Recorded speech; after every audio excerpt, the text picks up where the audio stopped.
It all started Friday, when me and my roommate James went fishing at one of the local lakes.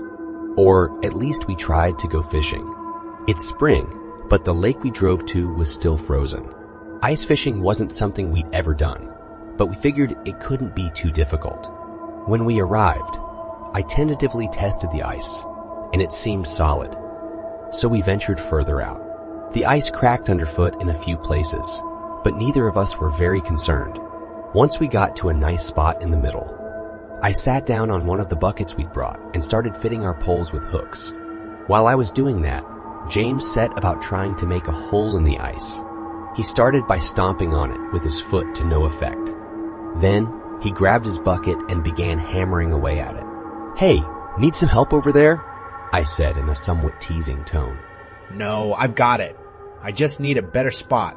This one's much too hard," he said, jumping on the spot as proof. "Whoa, don't do that. If the ice breaks, you'll fall in, and I'd have to save you. Then as payment, you'd have to treat me to a beer at Shelby's." "Man, you know I don't like that place. It's so dingy. But as I said, the ice won't break. I'm going to look for another spot." "All right. Well, I'm done with the poles. Let me know if you need any help then." "Awesome. You can see the fish swimming under the ice over here. This is the spot. I know it." "Great. I'll move our gear over." Suddenly, I heard a loud crack and a small splash. I looked over and saw James had his foot stuck in the ice. "Hey, you all right?" "Don't move. Let me come pull you out," I said, dropping our poles and walking over. "No, I don't need any help. I just need to pull my leg out. This water is cold as hell." "Yeah, I bet. I'm coming over anyway, just in case." "Nah, I got it, see?" he said before aggressively trying to pull his foot out of the hole. Almost immediately, he lost his balance and fell forward, slamming into the dark patch of ice. I heard the surface give way and saw him fall into the water. I ran over to the hole and tried to see him, but the water was too muddy. Frantically, I plunged my arms into the water and grabbed randomly, hoping to find a purchase on James. My arms started burning, and after a few minutes, I had to pull them out. I started panicking and didn't know if I should jump in after him. I decided I would call 911 first, even though I knew there's nothing they could do, and then would jump in after him. But just as I dialed the number, I saw a hand come out of the water. I dropped my phone and grabbed it, heaving a muddy body onto the ice and pulling it towards more solid ground. It was James. He was covered in mud and some grass, but other than that, seemed perfectly fine. He wasn't even shivering, nor did he seem particularly stressed. Once I'd helped him to his feet, he stood and turned towards the hole in the ice, looking at it pensively. "Are you all right, James?" I asked. He didn't respond, so I grabbed his arm and pulled him away from the hole towards the shore. I'd suddenly remembered that not shivering was a symptom of severe hypothermia, something that would only get worse in those wet clothes of his. I almost had to drag him away, but he offered no resistance, just kept looking behind him at the hole. When we reached the car, I turned the heater to maximum and undressed James. I gave him my jacket and wrapped him in a blanket I had in the back. "James, can you hear me? I'm taking you to a clinic now. There's one only 15 minutes away." I started the GPS and pulled out of the small recreation area. But before I could get onto the road, James grabbed me and started screaming. "Take me back! Take me back! Take me back!" I jumped and hit my head on the roof of the car. "Damn it, James, you scared the crap out of me. Are you all right?" He let go of me and whispered, "Take me back." "No, we're going to a clinic. You're clearly hypothermic. You're not even shivering, but you're ice cold." "End of discussion," I said, and then continued onto the road towards clinic. "We'll come back another day," I said. I quickly glanced to my left and was startled to see he was looking directly into my eyes. "All right," he whispered, before slowly looking away and out the window. We spent the rest of the drive in silence until we reached the hospital. The doctor said he didn't have hypothermia, but gave him some dry clothes and recommended standing by the heater until he warmed up. James nodded, but headed straight for the car. I quickly said thanks to the doctor and followed James. It would take an hour to get to our apartment, so I flipped through my CD collection. Let's see. I've got the Cars, and we're in a car, so it seems like a worthy choice. I smiled at him. It was a joke I'd told many times before that usually got an eye roll, and occasionally a laugh. But this time, James didn't give me either, and instead continued looking out the window. All right, I said. Let's try something you like. I pulled an Elton John CD out of its sleeve and popped it in the stereo. Elton John is his favorite, and he can't help but sing along to Rocket Man.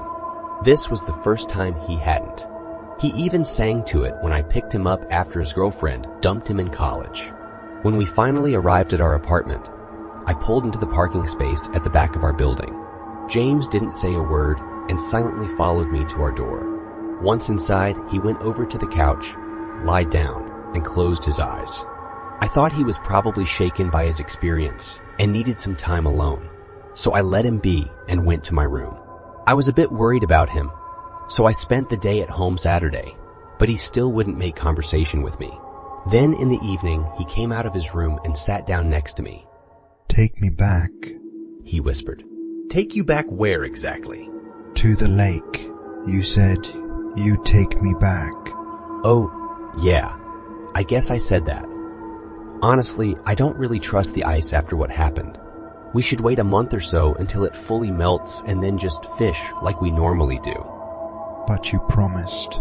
You said we'd go back another day. Yes, when the ice melts. Maybe it'll just take a few more weeks, I said, perplexed at his insistence. I need to go back, he said, eyes suddenly locking with mine. You don't need to go back. You want to go back. There's a difference. We are not going back so soon. I'd be stressed out the whole time. You could have died, you know. So you won't take me back? That is correct. The lake is much too dangerous, and you've been super quiet ever since we got back. I'm going out with Dale tonight. But when I get back, we should talk about what happened and try and work through it. All right? I'll be back late, but text me if you need anything. Also, don't forget, it's your turn to make dinner. Then I left and went to meet up with my friend Dale. We had more than a few drinks and talked about a recent hunting trip he'd been on with his son. Dale has a way of continuing conversations way longer than you'd think possible. But because I don't see him as much as I used to, I let him talk all he wants. Needless to say, I got in pretty late and was very hungry. I didn't see anything on the counter, so I figured James had wrapped dinner up in the fridge. Standard procedure when I'm out with Dale, who never fails to keep me out all night. But when I looked in the fridge, there was nothing there. James loved to cook and never missed an opportunity to try out a new recipe on me. I saw his door was open, so I popped my head into his room to see if he was still up. I was surprised to see that he wasn't there, so I decided to see whether he was using Find My Friends. When I saw that he was in the middle of a random forest, I was confused until I realized he was heading to the lake on foot. I was very concerned and immediately raced to my car. Admittedly, I had had a few drinks, but I'm a big guy and it was an emergency, so I drove out anyway. There wasn't anyone on the road this late regardless, and all I could think about was James falling through the ice again. It was very dark when I arrived at the lake. It was still frozen, just as before, but I could make out a figure in the center illuminated by the moonlight. I quickly hurried to the edge and cautiously stepped closer to the figure, ice sometimes cracking underfoot. As I walked, I could see a few holes in the ice, presumably caused by animals falling under. I heard splashing water to my left and saw a muddy deer somehow manage to stumble out of the water. It was dragging a dark mass alongside it and quickly moved into the darkness of the forest out of sight. I heard a yelp as something fell through the water to my right, just as I approached James. He stood with his back toward me, staring into a large hole in the ice. James, I saw a lot of holes in the ice on my way over to you. I really don't think this is safe. Let's go home.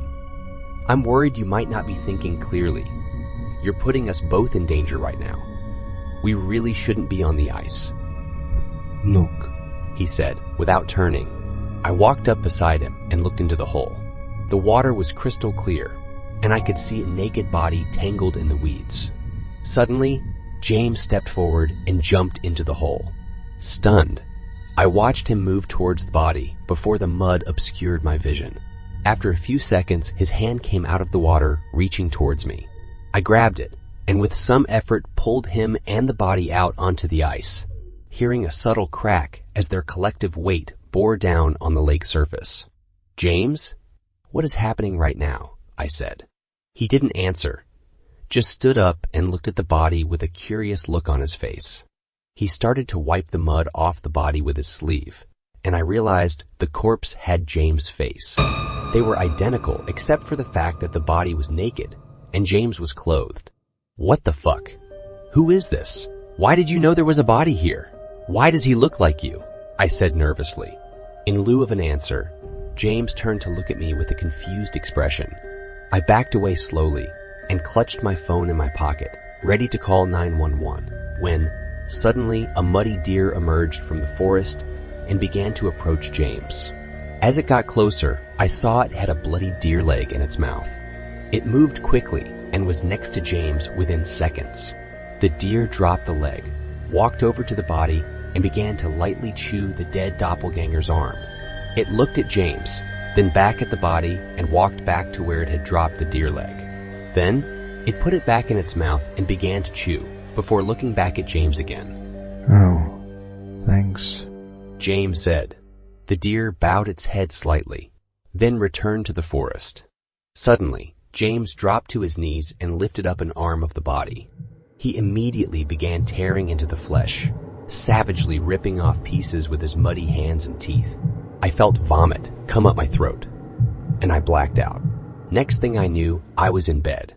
I felt cold, dirty, and tired. When I left my room, James was making breakfast as if nothing had happened.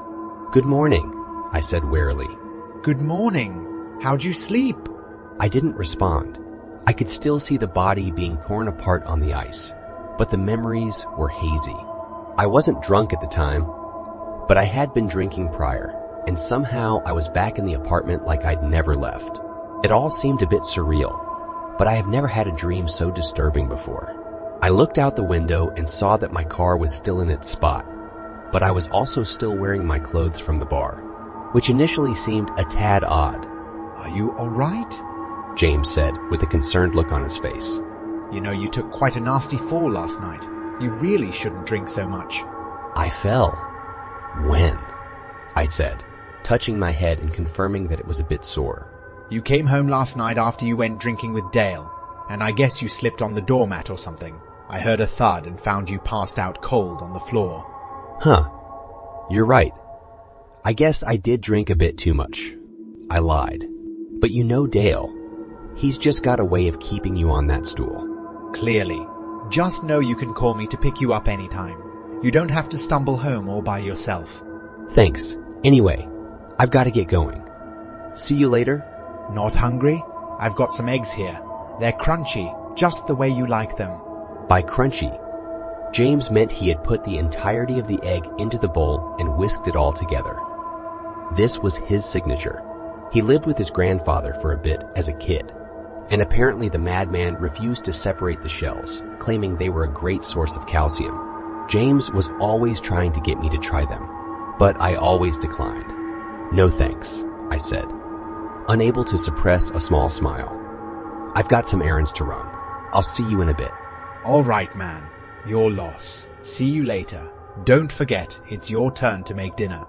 "Of course," I said, walking out the door and grabbing my keys from the bowl. When I got to my car, I started heading towards the supermarket, but stopped beside the road once I was out of sight of the building. My seat felt slightly damp, and the interior had a bit of an earthy smell, so I opened the window. I hoped that I had dreamt the whole thing, but every time I thought about what I'd seen, I felt nauseous again. I had to be sure, so I decided to go back to the lake.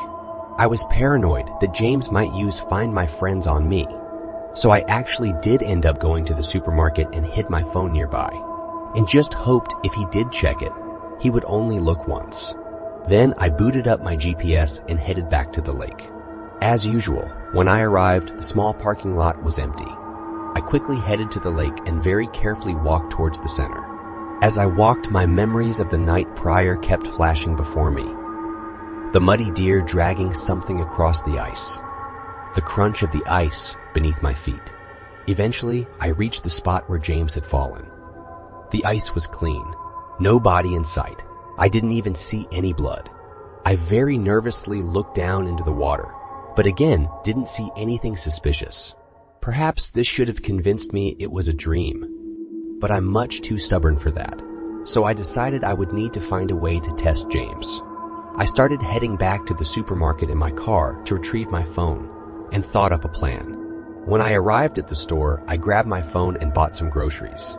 Then I went about actually completing my errands as if it were a regular Sunday, albeit much more slowly than I would normally. I managed to stretch out my chores until 4 p.m., then headed home to start dinner. When I arrived, James was on the couch watching television. Wow, you were gone a long time, he said. Well, I had quite a bit to do, but don't worry. I'm ready to make you some dinner, I said cheerfully. I made spaghetti while he watched Netflix, and when it was done, set the table. James's favorite drink is apple juice. He drinks it paired with almost any meal. So, as anticipated, when I asked him what he wanted to drink, he asked for it. I got us both opaque glasses and poured him a cup filled with apple cider vinegar, myself with lemonade. Then I called him over to the table. Bon appetit, I said dramatically, with a flourish of my hand. I'm starving. Thanks for making one of my favorites, he said. Well, we both had a bit of a difficult weekend, so I'm counting on you to make shepherd's pie sometime next week. Definitely. You know, you're actually a really good Italian cook. If I didn't know better, I'd think there might be a little rat pulling the strings up there. Well, I was classically trained by the best YouTube chefs, I said, as I watched him down half the glass of vinegar without batting an eye. After dinner, I went to my room and left James with the dishes. Then, I sat down on my computer and began organizing my thoughts. Now, I'm just waiting till he goes to sleep before I make my move. I'm going to creep into his room tonight and kill him using an axe I snuck in when I brought up the groceries. I don't know what he is, but I do know that James, my James, is dead. The only thing I can do now is kill the monster I saw eating him. I just hope the element of surprise will be enough, and I pray I'll be able to go through with it when the time comes. I just have to wait for him to turn out the lights. It'll be any moment now.